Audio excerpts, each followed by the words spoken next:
Bonjour chers élèves. Dans cette séquence, nous allons voir les factorisations d'une manière générale et la séquence est intitulée factorisation. On va définir d'abord la factorisation, puis on va voir les méthodes possibles de factorisation à notre niveau.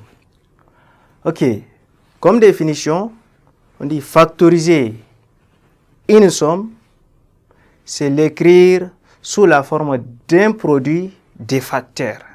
Donc, c'est une opération inverse du développement. On va partir des sommes pour trouver un produit, tout simplement ça. On va prendre exemple. Quel que soit A, B et X, je peux dire des nombres relatifs.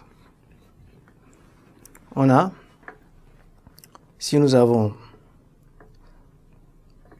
AX plus BX, ça c'est une somme. Si on veut factoriser, on dit il faut faire seulement remettre XX et ça reste A plus B. Ça c'est ce qu'on appelle la mise en évidence d'un facteur commun, c'est-à-dire un élément qui appartient à deux ou plusieurs écritures, il faut l'identifier. Donc on peut avoir AX moins B moins BX, j'allais écrire, moins BX, et ça va nous donner X qui est l'élément qui est l'élément commun, et ça va nous donner A moins B. Mais ce que nous devons retenir, il y a ce qu'on appelle factorisation par produit remarquable, utilisation des produits remarquables.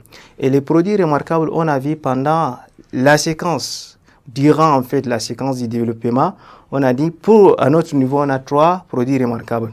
Nous avons écrit A carré plus DAB plus B carré sous la forme de A plus B le tout élevé au carré. Avant, on a commencé par A plus B élevé au carré pour trouver A carré plus 2AB plus B carré. Ici, j'ai fait l'opération inverse, c'est pour vous dire on peut passer des sommes au produit, ça répond à ce qu'on appelle factorisation. Donc on peut avoir A carré moins DAB plus B carré qui donne A moins B le tout élevé au carré, ou bien on peut avoir A carré moins B carré qui donne A moins B en facteur de A plus B, et ça on appelle ça la différence de D au carré. Exemple.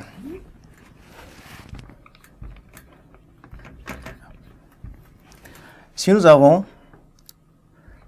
4x moins 4y, l'élément qui est commun à ces deux écritures, c'est le 4. Je peux dire ça, sa forme factorisée, ça donne 4 facteur de x moins y.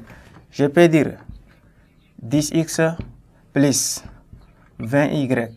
Ici, l'élément commun, on ne le voit pas. Ici, il y a 10, ici, il y a 20. Je sais que quand on me demande de factoriser, il faut qu'il y ait un élément commun. Et ici, il y a une relation entre 10 et 20. Ça, je peux dire 10x plus 10 fois dy, ça donne 20y, qui est le représentant de vy ici. Et ça, l'élément commun est 10, 10. Et ça va nous donner 10 en facteur de x, ça doit rester plus dy. C'est ça la factorisation de ces termes. Je peux utiliser les produits remarquables. A et B seront représentés par des autres termes. Par exemple, je prends x carré moins 4x plus 4. Ça, comme ça, je ne peux pas dire x qui sera mon facteur commun ou bien 4, ça crée des confusions. Mais quand je vois ça, je dois faire allusion également aux produits remarquables. Et ça va nous donner, par exemple, x élevé au carré moins 2 fois x fois d plus d élevé au carré qui répond au deuxième produit remarquable. A carré moins DAB plus B au carré. Et la forme factorisée, ça donne A moins B élevé au carré. A est représenté par x et B est représenté par d. Donc on va avoir ici x moins d le tout élevé au carré.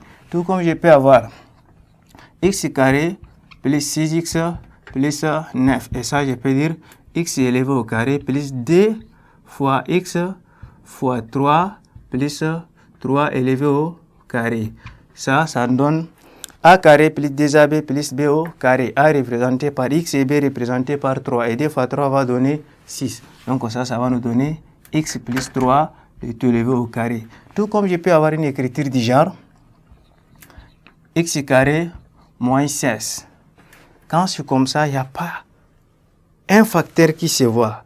Or, quand je fais allusion à l'identité remarquable, ici je vois a carré moins b carré. Quel nombre élevé au carré donne 16? C'est 4. Donc je vais transformer. Je peux dire x au carré moins 4 élevé au carré et ça répond au a carré moins b carré qui est la différence de 2 au carré. Et la forme factorisée c'est a moins b facteur de a plus b.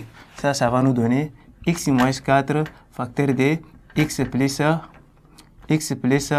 4. Donc ça c'est utilisation des produits remarquables. Chers élèves, merci et à la séance prochaine.